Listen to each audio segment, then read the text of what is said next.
Students next topic है mathematical form of decay law.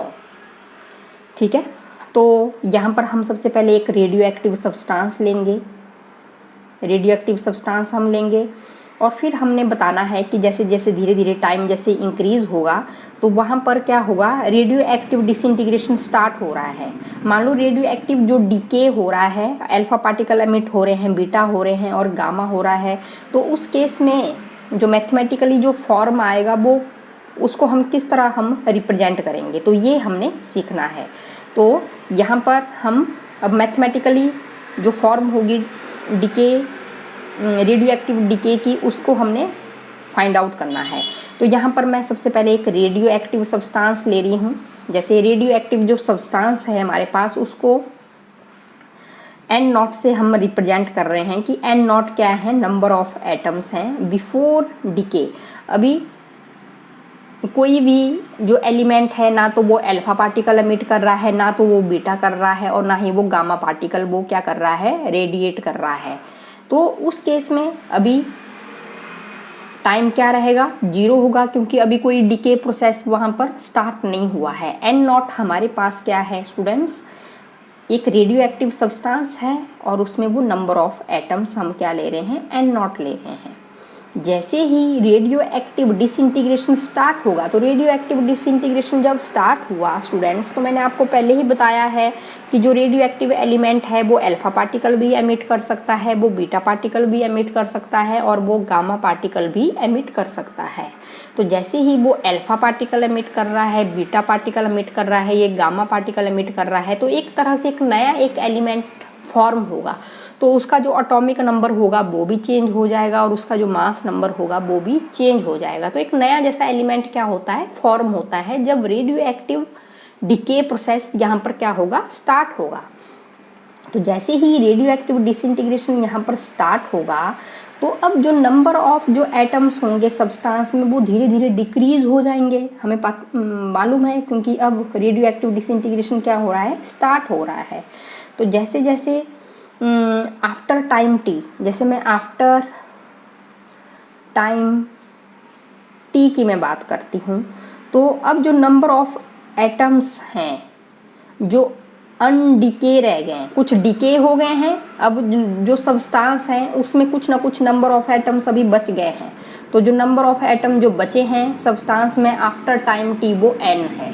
वो क्या है स्टूडेंट्स, एन है, क्योंकि एन नॉट जो नंबर ऑफ एटम्स थे सब्सटेंस में वो था बिफोर डीके, जब अभी स्टार्ट ही नहीं हुआ है डीके प्रोसेस, टाइम हम 0 लेंगे उस कंडीशन में।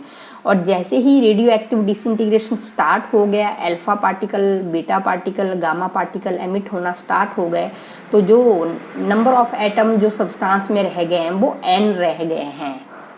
ये बचे हुए हैं जो रेडियो एक्टिव जो डीके हुआ है उसमें आधे जो नंबर ऑफ एटम्स हैं वो अब बचे हुए कितने हैं, एन है। तो आपको समझ में आ रहा होगा कि हम क्या कह रहे हैं। तो अब मैंने ये भी बताना है कि जो डी एन हम ले रहे हैं कि जो नंबर ऑफ एटम जो डीके हो गए हैं, ठीक है, अल्फा पार्टिकल, बीटा पार्टिकल और गामा पार्टिकल यहाँ से फॉर्म हो गया है, तो वो डी एन हम ले रहे हैं। तो जो डी एन है वो नंबर ऑफ एटम्स हैं decay in small time interval, और स्मॉल टाइम इंटरवल क्या है, dt। स्मॉल टाइम इंटरवल में जो dn नंबर ऑफ सब्सटेंस है वो डीके हो गए हैं। तो हमारे पास जो रेट आएगा, रेट ऑफ डिसइंटीग्रेशन, वो वैल्यू आ जाएगी dn/dt। तो according to definition of decay law,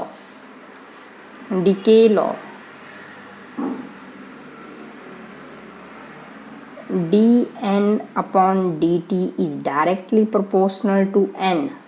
n students हमारे पास क्या थे, जो नंबर ऑफ एटम्स रिमेन अनडीके,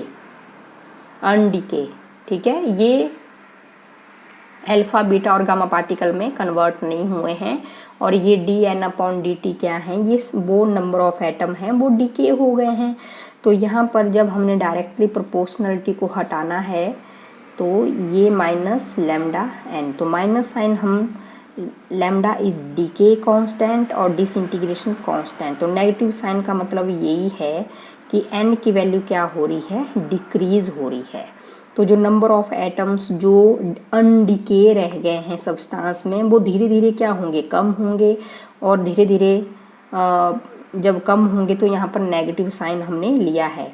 और dn की वैल्यू क्या होगी, धीरे धीरे इंक्रीज होगी। अगर ये n कम होगा तो ये dn क्या होगा, बढ़ेगा। तो यहाँ पर हम लिख सकते हैं इसको dn upon n is equal to minus lambda dt। हम इसको इस तरह हम लिख सकते हैं इस इक्वेशन नंबर 1 को। और इसको अगर हमने सॉल्व करना है तो हमें इसको इंटीग्रेट करना पड़ेगा, इंटीग्रेट बोथ साइड।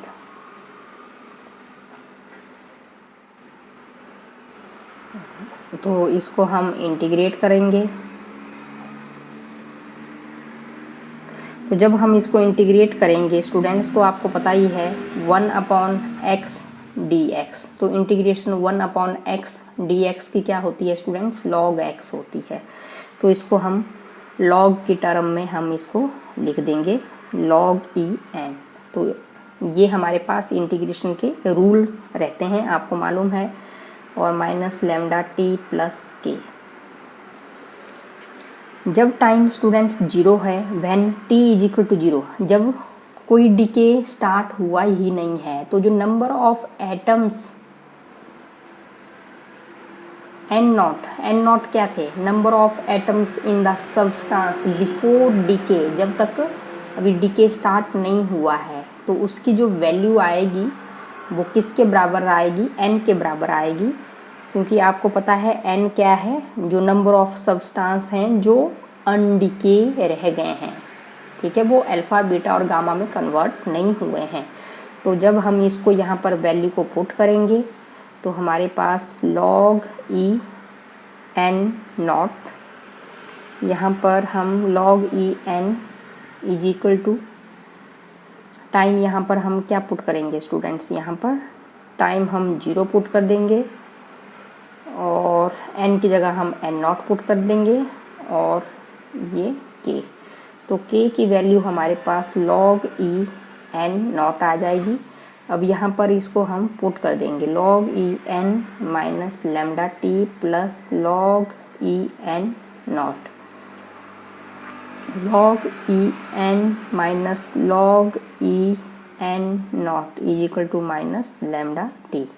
तो ये हमें पता है कि log a minus log b, log a minus log b, log a upon b। तो ये हमारे पास आ जाएगा n अपॉन n नॉट।